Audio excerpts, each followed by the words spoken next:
A group of far-left radicals walked into that venue with one mission: destroy the moment. And for about 30 seconds, it looked like they were going to do exactly that. What happened next was not planned. It was not rehearsed. And it became the most replayed, most emotionally charged clip in American television history. Not because of the flag, because of what Toby Keith grabbed and what he did with it. They came in coordinated, not one person acting alone. A deliberate, organized group of far-left activists who had spent weeks planning this exact disruption. They picked the venue. They picked the song. They picked the moment. American Soldier, the most patriotic song in Toby Keith's catalogue, the one that made veterans cry, the one that played at funerals. They wanted to burn it down in public, and they wanted the whole country watching. The song kicked in, the lights shifted, and then one of them moved. He walked out onto the open floor, right in front of the stage, and he pulled out an American flag, full size, the kind draped over caskets. He unfolded it on the ground and he stepped on it. Slowly, one foot, then the other, planted his boots on it like it was dirt. And while Toby Keith was still singing, while the song was still filling that room, this man looked up at the stage and smiled, not nervously, not with guilt, with satisfaction, like he had just won something. The crowd exploded, thousands of people screaming, surging forward, furious, and the man didn't flinch. He just stood there, on the flag, smiling, because he knew what he was doing. He knew it was legal. He knew no one could touch him. He had walked into that room with every card stacked in his favor, protected by the law, backed by his group, armed with an ideology that told him he was on the right side of history. He was untouchable, or so he thought. Because Toby Keith was not just any artist on that stage. This was a man whose father came back from Korea and never talked about what he saw. A man who spent years visiting soldiers in hospitals, sitting with families of the dead, not for cameras, not for headlines, but because he felt he owed them something he could never fully repay. American Soldier wasn't a hit single to him. It was a confession. Everything he believed about sacrifice and honor and the people who carry it, he put into that song. And someone had just spat on it, in front of him, in front of thousands, on national television. Toby Keith stopped singing. The music kept playing, but he lowered the mic. And he looked at the man on the flag the way you look at someone who has just crossed a line that cannot be uncrossed. The crowd was still screaming. Security started moving. And then Keith raised his hand, one hand, palm out, stop everyone. Stopped. The room went dead silent. And in that silence, Toby Keith walked to the edge of the stage. He didn't jump down. He didn't rush. He walked to the very edge and looked down at this man. And what came out of his mouth was not what anyone expected. He didn't yell, he didn't curse, he didn't perform outrage for the cameras. He spoke quietly, calmly, into the microphone. And what he said hit harder than any scream could have. He told the man about his father, about the way his father used to sit alone on the back porch at night, smoking, staring at nothing, about how Keith once asked him what he was thinking about, and his father looked at him for a long time before answering. All he said was, "I hope you never have to know, son." Keith said he spent his entire life carrying those words, wondering what his father had seen that made him say them that way. Then he asked the man a question, one question. Had he ever met a soldier? A real one? Not in a movie, not in a news clip, in person, face to face. Someone who had been there, who had come back broken in ways that no political argument could explain. Had he ever sat across from one of them and actually listened? The man on the flag didn't answer, and for the first time that night, he wasn't smiling. The crowd was holding its breath. The whole country watching from home was holding its breath, and Toby Keith didn't wait for the answer. He didn't need it. He turned away from the man and walked back to center stage. He picked up his guitar, and he started American Soldier again from the beginning, but that's not the moment people remember. The moment people remember happened right before he walked back, right before he turned away. Because in that 30-second window, while the man was standing there stripped of his confidence, While the crowd was watching and the cameras were rolling, Toby Keith did something nobody saw coming. Something that was not dignified, was not measured, was not the response of a man trying to take the high road. He grabbed a fire extinguisher. It was mounted on the side of the stage, right there, and Keith pulled it off the wall, aimed it directly at the activist and blasted him, full force. White foam and powder covering the man from head to toe, soaking him, blinding him.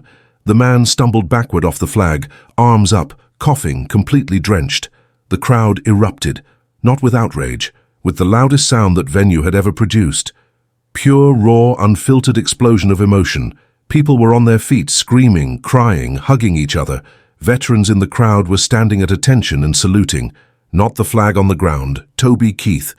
And Keith just stood there holding the extinguisher, looking down at the man who was now on, his knees soaking wet, gasping for air, completely undone.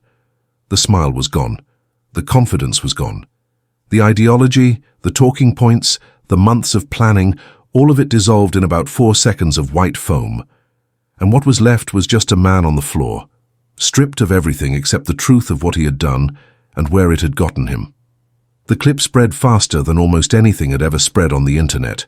Within hours it was everywhere. Every network, every platform, every dinner table in America had an opinion. Some called Keith a hero. Others called it assault. The debate raged for weeks. The activists group released a statement condemning the attack. Veterans organizations rallied behind Keith. Politicians weighed in from both sides. Cable news ran it on loop. But here is what none of the debate captured.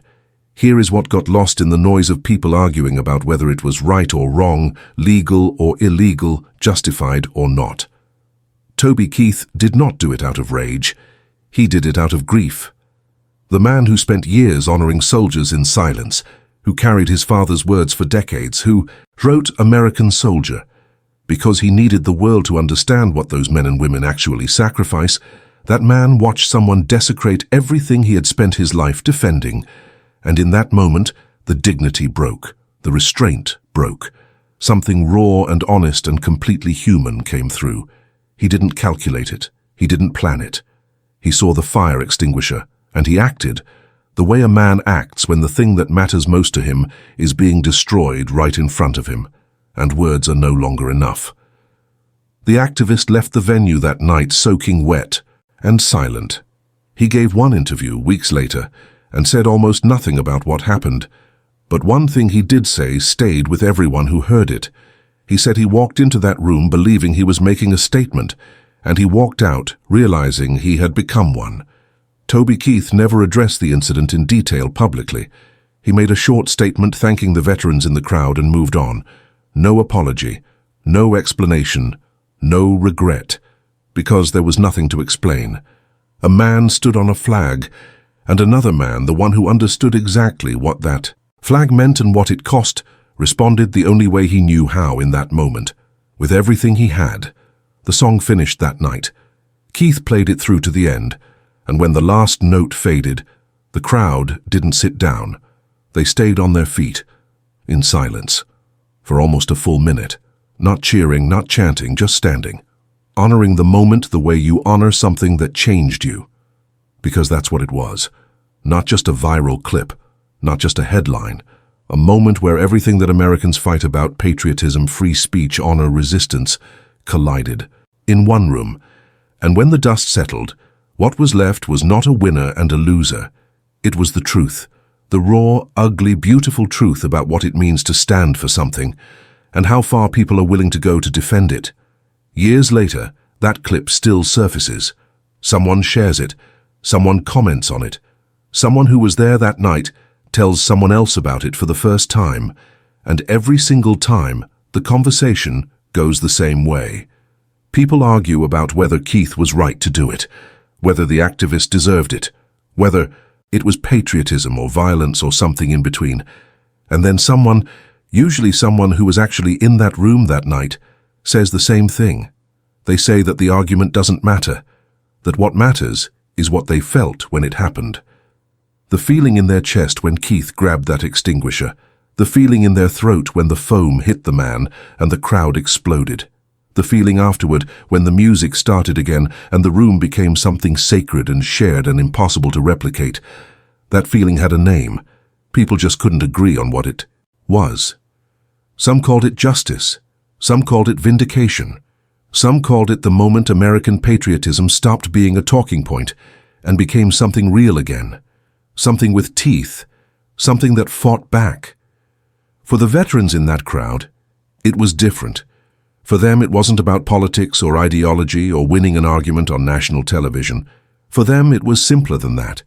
Someone had finally done what they had been feeling for years, but could never say out loud. Someone had looked at the people who used words like freedom and sacrifice as weapons in culture wars and said, no, this is not yours to destroy, this belongs to the people who bled for it, and if you want to take it, you're going to have to go through us first. Toby Keith understood that. He felt it the moment he saw that man step on the flag, not as a political offense, as a personal one, as something directed at his father, at every man and woman his father ever served beside, at every letter he ever received from a soldier overseas, at every funeral he ever quietly attended. The flag on that floor was not an abstract symbol to him. It was a name, it was a face, it was a voice saying, I hope you never have to know, son. And someone had just put their boots on it. So he grabbed the fire extinguisher, not because it was the smart move, not because it was calculated, because it was the only move that felt true, the only response that matched the weight of what had just happened. Words had failed. Dignity had failed. The law protected the man on the floor. The cameras were rolling. The whole country was watching.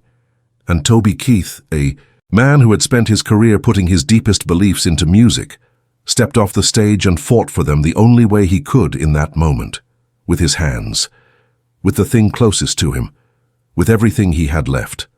The fire extinguisher became a symbol overnight. People printed it on T-shirts.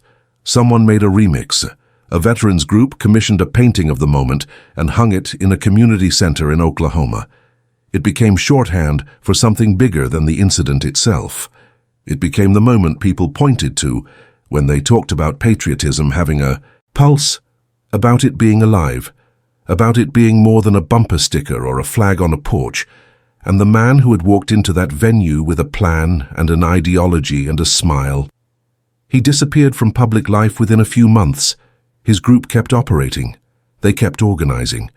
The cause didn't die because one of their members got sprayed with foam on live television, but something did change. The energy shifted. Other activists who had been planning similar disruptions quietly scaled back.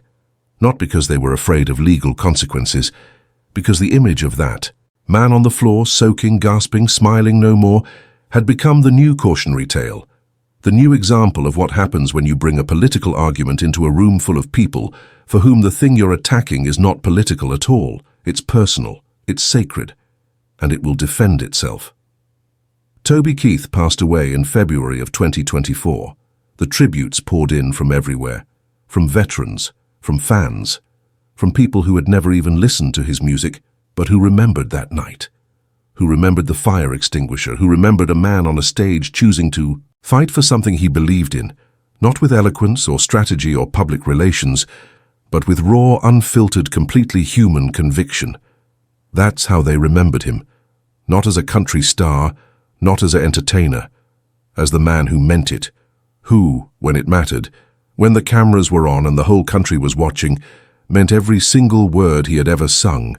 And somewhere, in a room that no longer exists in the way it did that night, a flag was folded 13 times and carried off a stage by a man who understood exactly what it meant, what it cost, and why it was worth everything he had left to give.